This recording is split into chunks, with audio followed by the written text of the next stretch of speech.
Hello guys. काल माझ्यासोबत एक सीन झाला, तो मला तुम्हाला शेअर करायचा होता. काल मी स्टॉलवर असताना जवळपास 6:30 ते 7-7:30 वाजले असतील. त्या दरम्यान एक पॉलिटिकल व्यक्ती आली होती. तर मी आता त्यांचं नाव नाही तुम्हाला सांगणार. तर नंतर नक्की सांगेल. नेक्स्ट मला काही प्रॉब्लेम आला तर मी तुम्हाला नक्की सांगेल. बट ती व्यक्ती मला म्हणाली की उद्यापासून तुम्ही स्टॉल नाही लावायचा इथे. मी म्हणलं का नाही लावायचा, तर ते मला म्हणले की नाही लावायचा, हा फुटपाथ आम्ही लोकांना चालण्यासाठी बनवलेला आहे, तुमचे स्टॉल वगैरे लावण्यासाठी नाही बनवलेला. मग मी त्यांना म्हणलं की शेजारी पाणीपुरीवाला पण आहे, तुम्ही त्याला पण बोला ना, त्याचा स्टॉल हटवा, मी पण हटते म्हणले इथून.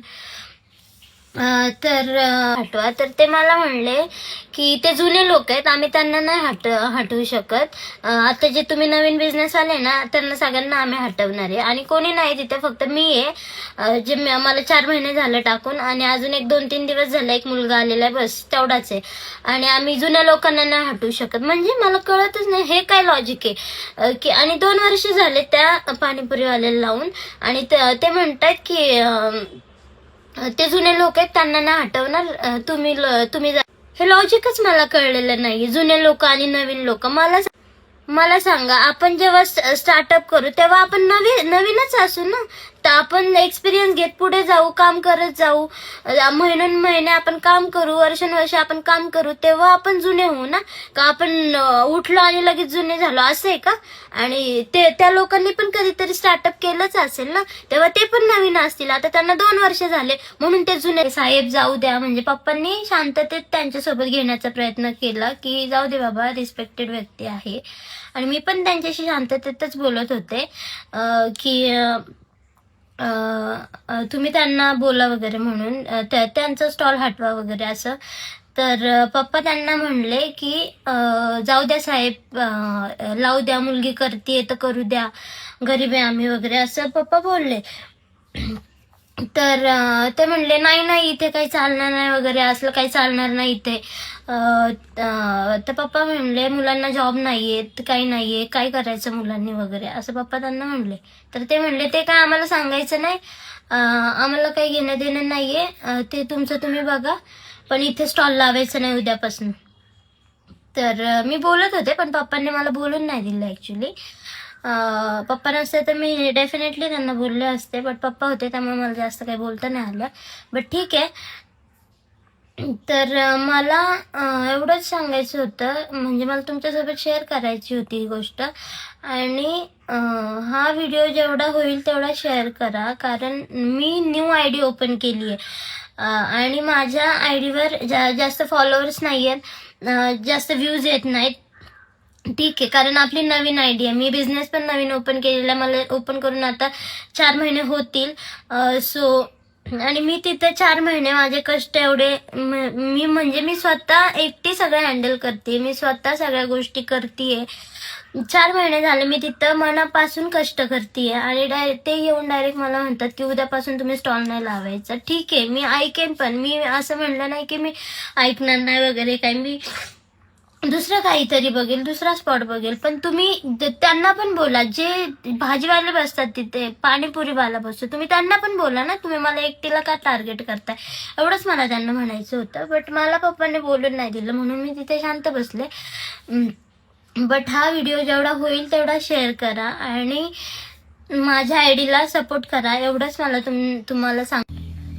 आणि मला प्रांतवाद, जातीवाद बिलकुल पण करायचा नाहीये, कारण सगळ्यांचं पोट आहे, सगळ्यांना आयुष्यात काहीतरी करायचंय, म्हणून सगळे काहीतरी धडपड करत असतात. कोणी जॉब करतं, कोणी बिझनेस करतं, कोणी काय करतं, कोणी काय करतं. पण आमच्यासारखे शिकले सवरलेल्या लोकांना जॉब लागून पण जास्तीत जास्त 15 ते 20 हजार रुपये पेमेंट आहे.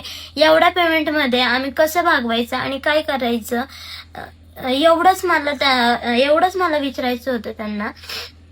आणि सोपं नाही आजकाल सगळ्या गोष्टी करणं, महागाई एवढी वाढली आहे. त्या दिवशी मी सिलेंडर घ्यायला गेले, लिटरली 925 रुपये सिलेंडरचा दर झालेला आहे. आणि अशा परिस्थितीमध्ये आम्ही कसं करायचं आणि काय करायचं तुम्हीच सांगा. आणि तो पाणीपुरीवाला, ठीक आहे, तुम्हाला मला सपोर्ट करायचं नाहीये ना, तुम्ही करू नका, माझं काही म्हणणं नाही, पण तुम्ही त्याला पण सपोर्ट करू नका, एवढंच माझं म्हणणं आहे. आणि मला जातीवाद प्रांतवाद तर बिलकुल करायचं नाहीये, पण ते बिहारी लोक ते महाराष्ट्रात, आपल्या महाराष्ट्रात येऊन ते स्वतः बसतात, तिथे बिझनेस करतात, स्टॉल टाकतात, तिथे सगळा बिझनेस करतात, ते त्याच्यावर पैसे कमवतात, मोठे होतात. आणि आपले मराठी माणसं इथेच राहून, इथेच त्यांचा जन्म इथे झालेला असतो, ते इथं लहानाचे मोठे झालेले असतात, आणि आपल्याच माणसांनी आपल्या इथेच काम नाही करायचं, या गोष्टीला काय अर्थ आहे, मला हेच कळत नाही. आणि तो पाणीपुरीवाला ऍक्च्युली कोणी या काड्या केल्यात, कोणी त्यांना सांगितलं हे पण मला माहिती, पण मी काही बोलणार नाही, कोणालाच काही बोलणार नाही. मी जे बोलणार ते मी लिगली बोलणार, मला कोणाशी वाद करायचा नाहीये, काही करायचं नाही. मला फक्त माझ्या बिझनेस पुरता माझा संबंध आहे, बस. बाकी मला कोणाहून काही घेणं देणं नाही. कोण माझ्यावर जळतंय, कोणी किडे केले, कोणी त्यांना जाऊन काड्या केल्या, ते मला काहीही घेणं देणं नाहीये. बाकी देव बसलाय, देव सगळं बघून घेतो. बाकी मी जास्त बोलायची गरज नाहीये. पण माझ्यापर्यंत कोणी आलं मी त्याला सोडणार नाही. मी कोणाला असं हे करायला जात नाही ना, स्वतःहून मी कोणाला बोलायला जात नाही, कोणाला काही करायला जात नाही ना, मग त्यांनी माझ्यापर्यंत यायचं नाही, एवढंच माझं म्हणणं आहे. बाकी काही माझं म्हणणं नाहीये. आणि त्या पाणीपुरीवाला त्याचे 3 ते 4 स्टॉल आहेत वेगवेगळ्या ठिकाणी, आणि त्याला नाही हटवायला सांगत आहे. आणि माझा एकच स्टॉल आहे, मी 4 महिने झाले तिथं कष्ट करते, एकच स्टॉल आहे आपला. आणि ते सगळं मी टेबल वगैरे या सगळ्या गोष्टी मी घेऊन सगळं चालू केलेलं. मी एकदम छोटासा सेटअप आहे आपला, त्याच्यामध्ये मोठं वगैरे असं काही नाहीये. आणि त्या स्टॉलला ते म्हणतायत की लावायचं नाही वगैरे म्हणून. तर तुम्हाला टार्गेट करायचंय ना, तुम्हाला हटवायचंय ना सगळं, तर तुम्ही सगळ्यांना हटवा, माझं एवढंच म्हणणं आहे. माझ्या एकटीला हटवायचं कोणाला काही अधिकार नाहीये. माझ्या एकटीला तुम्ही बोललात तर मी बोलणारच, एवढंच माझं म्हणणं आहे. आणि तुम्हाला बोलायचं तुम्ही सगळ्यांना बोला, पाणीपुरीवाल्याला हटवा, भाजीवाल्यांना हटवा, सगळ्यांना हटवा, मी पण हटायला तयार आहे, बस. बाकी माझं काही म्हणणं नाही. आणि ते नाही हटले तर मी पण नाही हटणार, बस. मी एकदा निर्णय घेतलाय बिझनेस करायचा, सो मी करणार, मी गिव्हअप करणार नाही. आणि बाहेरच्या लोकांमुळे तर मी बिलकुल गिव्हअप करणार नाही, कुठल्याच परिस्थितीत मी गिव्हअप करणार नाही. तुम्ही त्यांना हटवा आधी, मग मी हटणार.